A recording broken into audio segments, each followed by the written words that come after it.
Saya Yunisbia, saya dosen di Fakultas Kedokteran Universitas Erlangga. Saya ditugaskan untuk mengajar mata kuliah Ilmu Kesehatan Anak dengan beban belajar yang SKS pada Prodi Pendidikan Profesi Dokter. Saya bersama dengan tim teaching mengajar mahasiswa S1 semester 8-9 selama 10 minggu praktek klinik di Departemen Ilmu Kesehatan Anak. CPL yang dibebankan pada mata kuliah ini adalah lulusan mampu melakukan keterampilan klinis dan ilmunya untuk dikembangkan dan diterapkan pada praktek kedokteran. Saya memberikan mata kuliah ketoasidosis diabetikum dan diabetes mellitus tipe 1 pada anak dengan model kuliah pengayaan sebagai pengenalan yang dilanjutkan dengan bedside teaching dalam bentuk supervisi langsung pasien rawat jalan sehingga terjadi interaksi aktif antara mahasiswa dengan dosen. Assalamualaikum warahmatullahi wabarakatuh. Selamat pagi teman-teman. Pagi ini kita akan diskusi tentang penyakit yang wajib kalian ketahui, ya, karena mengandung emergency case yang nantinya akan kalian temukan dalam keseharian sebagai dokter umum di fasilitas kesehatan pertama dan kalian akan tahu kapan harus merujuk, ya. Kasusnya adalah ketoasidosis diabetes. Kalau kita menemukan di IGD Puskesmas ada anak laki-laki 12 tahun datang dengan nafas cepat, sakit perut, mual muntah, pasiennya nggak sadar. Apa diagnosisnya? Tanpa melihat yang sebelah kiri.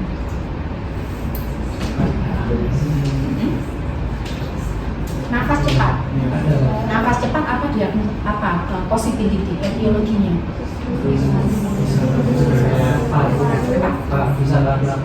Penyebab baru apa?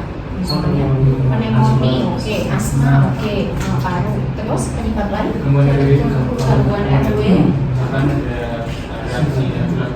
Reaksi anafilaktik sumbatan, edema, dilaring, oke. Apalagi? Aspirasi bisa. Apalagi? Gangguan metabolik paru, non paru bisa metabolik, jantung, apalagi SSP, betul. Nah, berarti kita akan mencari clue lagi untuk membedakan nafas cepatnya ini penyebabnya apa, ya. Tapi dari nafas cepat itu dia pusmal. Kalau asma nafasnya apa? Ya, kita menemukan suara bunyi tambahan bunyi. Kalau jantung? Ya, ada tambahan upaya nafas ketika beraktivitas membaik saat istirahat, mungkin begitu, ya. Atau dari pemeriksaan fisik kita temukan ada tanda-tanda gangguan kalau ada penyakit jantung bawaan, misalnya gitu. Kalau pusmal, most likely penyebabnya metabolik karena asidosis. Mungkin nanti kita akan menuju pada ini metabolik asidosis. Atau mungkin sentral, ya. Sentral kan juga bisa pusmal. Kalau jadi perut mual muntah, jadinya buan. Tapi ketika kita mendapatkan kombinasi ini, nafas cepat, abdomennya jadi perut, pasiennya nggak sadar, maka kita mulai mencari tahu apa kombinasi kemungkinan yang bisa muncul dengan keluhan seperti ini. Ditambah dari anamnesisnya, ibunya cerita dalam 1 bulanan ini BB-nya tambah turun, anaknya lemas.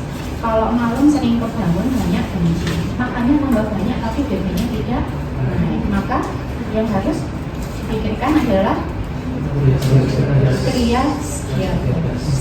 Ya. Kalau ini gagal terpikirkan pasiennya bisa dilakukan tindakan.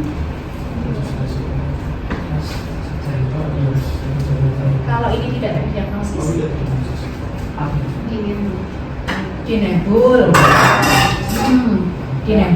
karena dipikirnya sesek karena gangguan paru. Terus mungkin disabilisasi untuk ABC airway-nya dibuka, terus sakit perutnya diapakan. Ya, harus ada yang melawan ini insulinnya, jangan sampai kebanyakan. Namanya hormon kontraregulator. Di antaranya adalah kortisol, glukagon, katekolamin, growth hormon. Kortisol adalah hormon stres yang dia akan muncul ketika mengalami stres, misalnya kalian mau ujian, ya, terus lagi sakit, ya, kemudian lagi tindakan operasi, ya, atau mendapat trauma, ya. Maka ketika anak DM itu mengalami sakit, walaupun dia suntik insulin, tapi kortisolnya lagi naik, sehingga keseimbangan itu akan lebih tinggi kortisolnya, relatif defisiensi. Kalau kita tidak menambah dosis insulin pada anak DM yang sakit, ya, dia akan berisiko mengalami itu yang disebut defisiensi yang ya.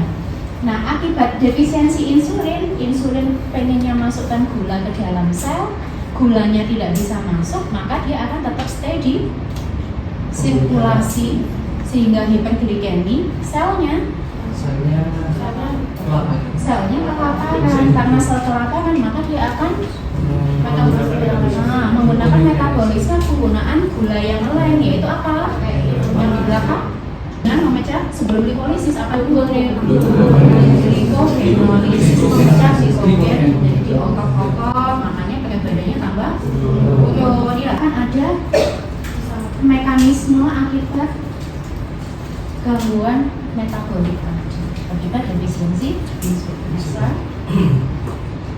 Nah, yang utama dibagi dua ini, jalur lipolisis meningkat, asam lemaknya tinggi, maka ada side production berupa badan ketonnya tinggi menyebabkan asidosis. Yang kedua, glukosanya tetap tidak bisa masuk ke dalam sel, maka terjadi hiperglikemi. Hiperglikemi menarik cairan, ya, dehidrasi, ambang ginjalnya tidak kuat untuk bisa memfiltrasi itu, jebol, ya, glukosuria, narik cairan ke urin, jadi urin, dehidrasi. Ya.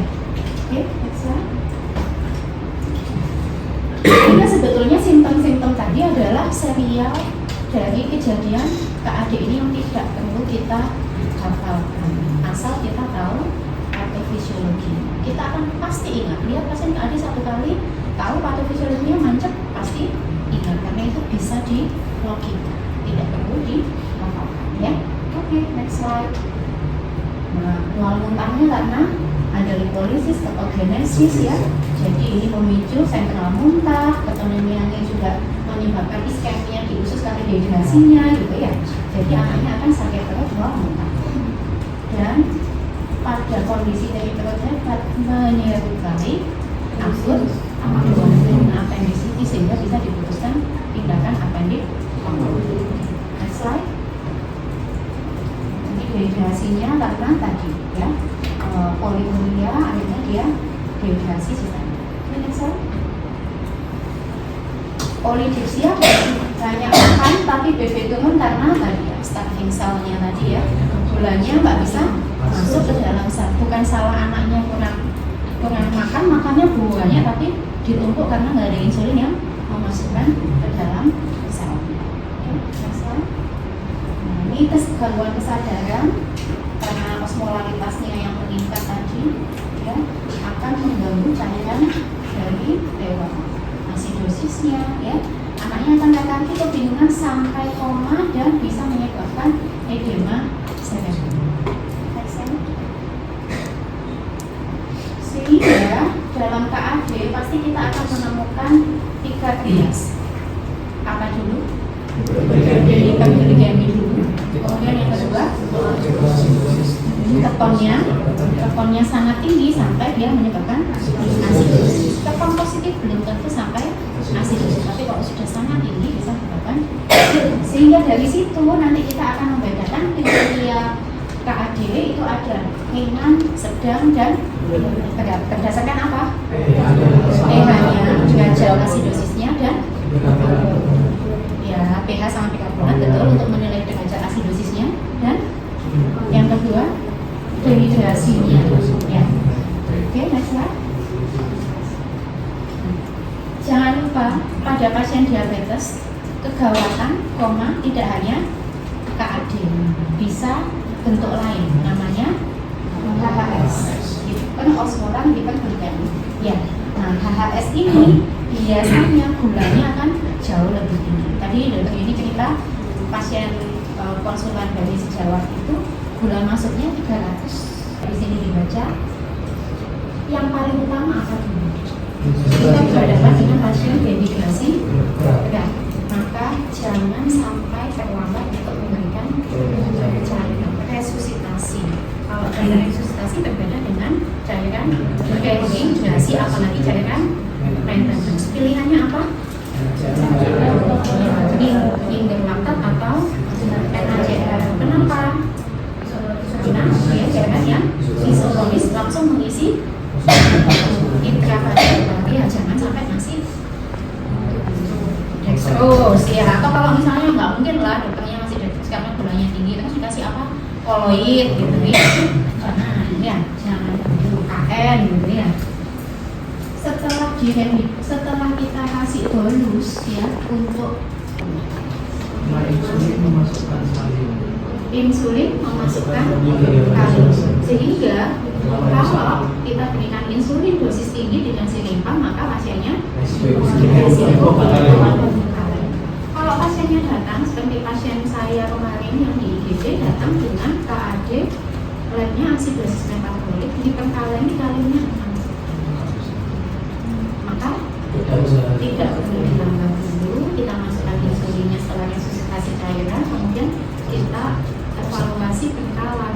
Ketika kalium sudah normal baru kita masukkan. Kalau tidak kita masukkan selama dia dapat insulin silimpam akan dalam kondisi hipokalem. Oke, next slide. Pasien dengan KAD sangat-sangat mungkin mengalami anxiety. Kadang juga tenaga kesehatan ada orang tua membawa anaknya dengan keluhan seperti itu, tidak tahu bahwa itu adalah simptomnya ya. Jadi datangnya sudah kondisi. Yang kedua, kalau di negara maju kita bisa melakukan screening ketika gejala diabetes itu bahkan belum ada sama sekali. Ya, next slide. Memproduksi insulin maka pasti dia gagal untuk produksi insulin. Oke, next slide. Dan terus ngapain kita nggak cek aja insulin? Kenapa kita harus cek si peptide? Sudah ada yang sudah dapat sama reseptor yang itu nanti yang paling mudah ini jawabannya. Karena kalau pasiennya sudah dapat insulin nih, misalnya datang ke AD kan, kita life saving, nggak diagnostik dulu kan? Ya, kita berikan insulin. Nah, terus kita cek insulinnya gimana dong? Kita nggak bisa membedakan ini insulin dari luar, eksogen atau yang memang diproduksi dia, endogennya bagaimana gitu ya. Itu yang pertama. Terus yang kedua, ternyata insulin endogen ini fluktuatif. Dia susah banget dicek, nggak stabil. Maka kita mencari yang produk yang lebih stabil. Sama kalau hormon tiroid, free T3 nggak pernah dicek karena free T3 itu cepat banget didegradasi. Ya, kita ceknya T3. Sehingga si peptide ini karena tadi memenuhi kriteria diagnostik untuk bisa dikomparasi dengan kemampuan tubuh memproduksi insulin, sifatnya lebih stabil, tidak terganggu dengan insulin eksogen, maka kita mengambil pemeriksaan si peptide untuk membedakan apakah memang kemampuan tubuh untuk menghasilkan insulin endogen ini sudah bermasalah atau tidak. Kalau sudah bermasalah rendah berarti DM tipe 1. Kemungkinan loh ya, kemungkinan karena kita dengan si peptide tidak bisa membuktikan. Ada kelainan gen yang juga menyebabkan tubuh tidak mampu menghasilkan insulin, misalnya mutasi gen insulin atau singkatannya INS. Ya, ada MODY tadi atau neonatal diabetes. Kalau kelainan gen yang kena adalah gen INS, maka dia gejalanya seperti DM tipe 1. Dia butuh insulin, si peptide-nya rendah. Maka pembeda yang kedua yang kita butuhkan pada kasus seperti itu adalah pemeriksaan autoantibody. Oke, lanjut. Nah, ini autoantibody itu saat ini yang ditemukan ada IAA, ada GAD, ada IA2A, dan ada ZNT8. Kita di UNER sudah banyak penelitian, bisa terutama untuk penelitian positivitas GAD dan ZNT8. Pasien-pasien diabetes memang 90% kalau dicek hasilnya positif. Oke, next slide. Nah, ternyata diagnostiknya begini. Kalau kita mendapatkan lebih dari 2 antibodi yang positif, itu nilai prediksi di atas itu genetiknya memang ada kerentanan. Yang kedua ada ya, hostnya ya, kemudian agentnya apa? Nah, lingkungan lah, lingkungannya apa? Mungkin ada infeksi virus ya, kan kalian sudah kenal mimikry ya, proses mimicking itu sama, itu juga diprediksi terjadi pada sel pankreas, tidak hanya pada jantung ataupun apa yang mimikry jantung, yang rheumatic heart disease, ginjal apa tadi kasusnya ya, glomerulonephritis, ya itu juga bisa terjadi pada diabetes, hipotesisnya ya. Kemudian muncullah respon autoimun. Oke, next slide. Jadi sebetulnya DM tipe 1 itu kan bukan sesuatu yang ujuk-ujuk muncul sebagai KAD, tapi dia ada fase asimptomatik dulu, baru kemudian fase simptomatik. Nah, di antara asimptomatik itu sebetulnya kan kita bisa melakukan deteksi. Kenapa? Karena di sini sudah muncul autoantibody ya, yang belum ada gejala, tapi kalau kita mampu ngecek autoantibody-nya sudah positif, sehingga kita bisa do something ya. Kalau sekarang dia di fase ini sudah tinggal berapa? Sel beta pankreas yang tersisa 20-30%. Jadi kita kayak memberikan kaki palsu pada orang yang sudah diamputasi. Kita tidak bisa mencegah kaki itu tidak sampai di amputasi. Itulah pengobatan saat ini kita berikan pada pasien diabetes tipe 1. Itu hanya mensubstitusi yang dia sudah tidak mampu menghasilkan, tapi kita belum bisa mencegahnya. Next slide. Nah, jadi di stadium 1 normoglikemik asimptomatik 80-90% akan progres ke stadium 3 dalam waktu 15 tahun. Kita bisa deteksi, oh ini stadium 1 kalau ternyata dia punya 2 antibodi yang positif. Nah, stadium 2 itu lebih dari 2 antibodi positif, tapi dia sudah dysglycemic. Ya, dysglycemic itu bisa asimptomatik, polidipsi, polifagi tidak ada, tapi sudah mulai intoleransi glukosa. Ya, GDP, GD2-PP-nya sudah mulai terganggu kalau tes, atau HbA1c-nya, iya betul, ini diabetes. HbA1c-nya sudah di atas normal. Berapa di atas normal? 5,7 sampai 6,5. Jadi HbA1c bisa kita pakai untuk mendeteksi fase prediabetes. Ya, mungkin dia sudah stage 2. Kalau sudah stage 2, 75%, dia akan menjadi stage 3 dalam waktu 5 tahun. Nah, stage 3 ya sudah commonly pasien yang kita temukan di Indonesia, sudah dengan kerusakan sel beta pankreas yang luar biasa. Ya, oke, next slide. Jadi di luar negeri dipakai last screening autoantibody. Ada yang tahu kandungannya autoantibody berapa? Lupa. Nanti GAD kalau kita cek lab, bisa kok kita ngeliat. Pasien-pasien saya juga bisa cek nanti GAD 3,5 juta. 1. Jadi kalau asimptomatik kita butuhnya 2, mungkin 7 juta. Yakin orang tua mau.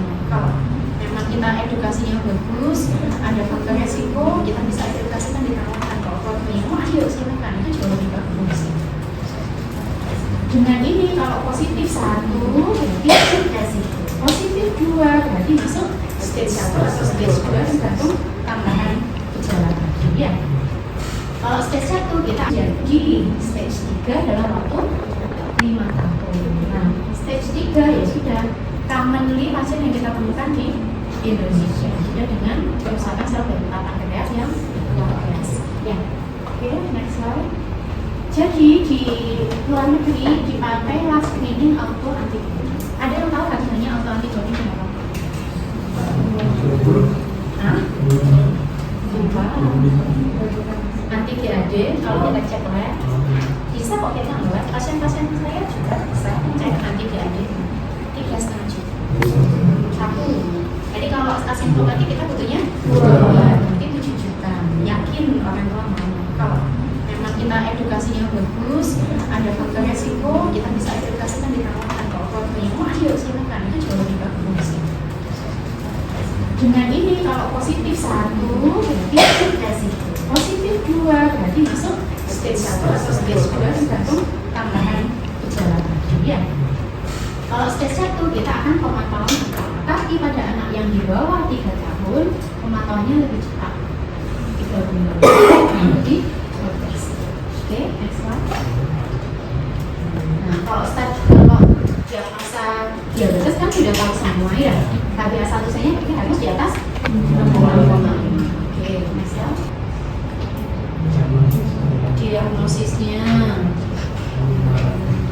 Diagnosisnya mahal dok, jadinya kalau mau screening ya kayaknya susah gitu ya. Terus apalagi SDM-nya ya emang nggak suka baca katanya literasinya ya. Jadi kita harus effort lebih kuat untuk mengedukasi kepada masyarakat tentang pengetahuan mereka tentang gejala diabetes. Supaya kalau ibu-ibu orang tua punya anak dengan simptom begitu, jangan ditunggu sudah tidak sadar, sudah koma, baru dibawa ke begitu. Yang apa lagi? Terkait terapi dan selama ya kita masih belum bisa memberikan terapi yang optimal. Yang paling bagus yang mana dok? Ya pasti ketemu pasien dengan keluhan abu-abu ya. Keluhan abu-abunya apa, kok ini nafasnya cepat tapi kok tipenya pusmol, ada nyeri perut ya, ada penurunan kesadaran, maka galilah anamnesis lain yang mencurigakan ke arah diabetes dan lakukan pemeriksaan gula darah. Ya, itu perlu awal. Begitu gula darahnya sudah gula darah acak di atas 200, jangan-jangan ya, jangan-jangan ditambah simptom kan sudah masuk ke darah ya. Kemudian kalau sudah ketemu itu, oh berarti saya ketemu sama pasien KFD, maka resusitasi cairan. Karena kalau kalian terlambat, saya pengalaman juga seperti ini, ada rujukan sejawat SPA dari rumah sakit lain, juga dirujuk ke rumah sakit lain dalam kondisi dehidrasi berat, akhirnya gagal ginjal. Kalau sudah gagal ginjal, kita akan lebih sulit untuk tata laksananya. Kenapa? Kurang cairan, yang resusitasi cairannya kurang agresif. Ya. Nah, kemudian target koreksinya, ya, dan kita mengubah mindset kita bahwa sebetulnya kita asalkan mampu bisa melakukan screening di awal karena obatnya pun sudah ada. Sehingga harapannya ke depan ketika kalian nanti sudah menjadi dokter spesialis, mungkin kalian sudah di fase mengobati pasien diabetes untuk mencegah progresivitas penyakitnya dengan memberikan insulin. Oke, ada pertanyaan? Ya. Terkait KAD sama KS kan tetap ada sama-sama emergensi ya kan? Tapi apakah tata laksananya tetap sama atau ada perbedaan KS sama KAD dalam tata laksana emergensi? Prinsipnya tata laksana emergensi tetap sama. Jadi kalau kalian menemukan pasien KAD, berarti harus apa yang dilakukan dulu? ABC, ya. ABC rehidrasi itu termasuk dalam ya, tetap harus dilakukan ABC. Bedanya C-nya tadi dikatakan kalau AHS itu kita membutuhkan cairan yang jauh lebih banyak daripada KAD. Insulin iya, kita insulin sama. Karena kan tetap ini masalahnya hiperglikemia yang dia membutuhkan insulin. Cuman ada lainnya, kalau KAD adalah defisiensi insulin relatif ataupun absolut. Kalau AHS itu lebih banyak pada pasien diabetes mellitus tipe 2 yang mengalami resistensi insulin, sehingga kebutuhan terhadap insulinnya tidak setinggi pasien AHS. AHS tidak setinggi pasien. Ada yang lain? Sudah cukup jelas? Ya. Kok tadi obatnya itu kalau misal itu kan masih dalam penelitian, itu apa sudah ada di Indonesia? Di Indonesia belum ada. Penelitiannya juga di luar negeri karena membutuhkan screening. Biasanya seperti ini, kalau ada funding kita, kalau itu melibatkan negara-negara berkembang, itu akan Indonesia akan dilibatkan. Seperti saat ini kita punya CDIC yang bekerjasama dengan pemerintah Indonesia untuk mensupport kebutuhan pasien-pasien diabetes. Jadi mereka support gula darah strip yang memang itu tidak di-cover oleh BPJS. Mereka tentu saja ketika meng-cover itu lihat bagaimana tata laksananya, baseline metaboliknya seperti apa, persentase stagingnya ataupun persentase pasien KAD dibandingkan total jumlah pasien itu berapa. Itu kan data yang memperkaya mereka ketika memberikan pendanaan di negara maju dan di negara berkembang, sehingga bisa dilakukan komparasi. Kemudian nanti organisasi yang lebih besar akan memutuskan langkah tindak lanjut dan funding tadi untuk spesifik di negara tertentu, langkah selanjutnya termasuk mungkin suatu saat studi itu dan mengaplikasikan obat itu di Indonesia. Tapi untuk sekarang itu kita masih bisa itu intervensinya pada pasien stadium 3. Untuk stadium 2 sudah ada disdikari tadi. Untuk yang obat ini tadi, yang untuk sekarang. Oh, yang saat ini, iya, saat ini kita hanya mengobati pasien stadium 3. Karena yang datang di kita juga adalah pasien stadium 3, bahkan yang sudah KAD. Artinya kalau dia datangnya dalam kondisi KAD sudah sangat kelelahan. Dia sudah defisiensi insulin, tubuhnya sudah ada simptom poliuri, polidipsi, polifagi, sudah ada simptom kan berarti kan glikogenolysis diabetes aja dari KAD. Karena kalau sudah KAD kan macamnya apa? Tidak semua rumah sakit punya ICU, punya konsultan endokrin yang bisa melakukan tata laksana KAD dengan benar. Ya. Kalau kita memanage pasien diabetes 1 saja masih lumayan, SPA umum masih bisa. Tapi kalau sudah KAD terus ya. Ada lagi? Kalau misalkan tadi kan memang di awal kita dalam melakukan screening baru saja masih bisa dilihat sama stadium 2.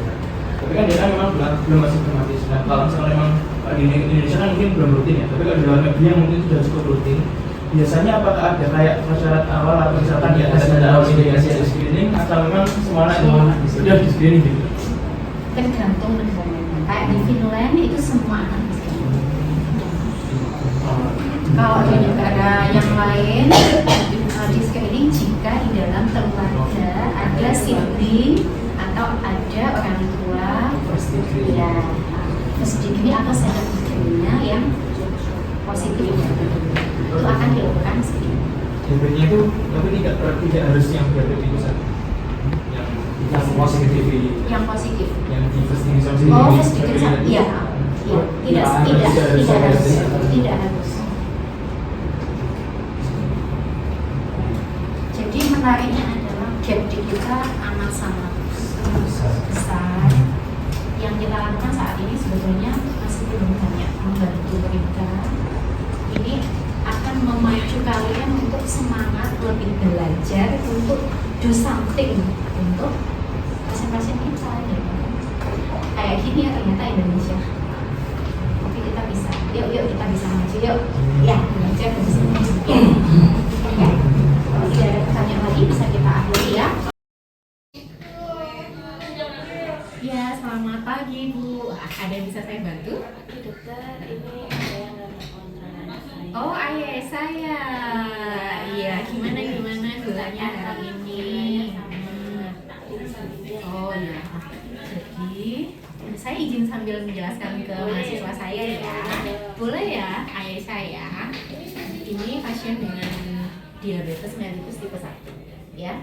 Diabetes mellitus tipe 1 itu adalah penyakit autoimun yang menyerang organ pankreas yang membuat anak ini akan menjadi dependen insulin ya. Jadi pankreasnya itu dirusak oleh proses autoimunnya sehingga habis. Nah, karena dia tidak mampu untuk menghasilkan insulin, maka setiap kali mau makan pasti suntik insulin. Nah, ini ibunya sudah mencatat ya, catatan suntikan insulinnya sebelum makan, kemudian kita catatkan gula darah berapa, insulinnya berapa.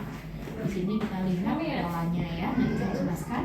Tapi sebelum masuk ke tata laksana, maka kalian harus tahu dulu bagaimana sih kita mengenali gejala pada pasien dengan diabetes mellitus.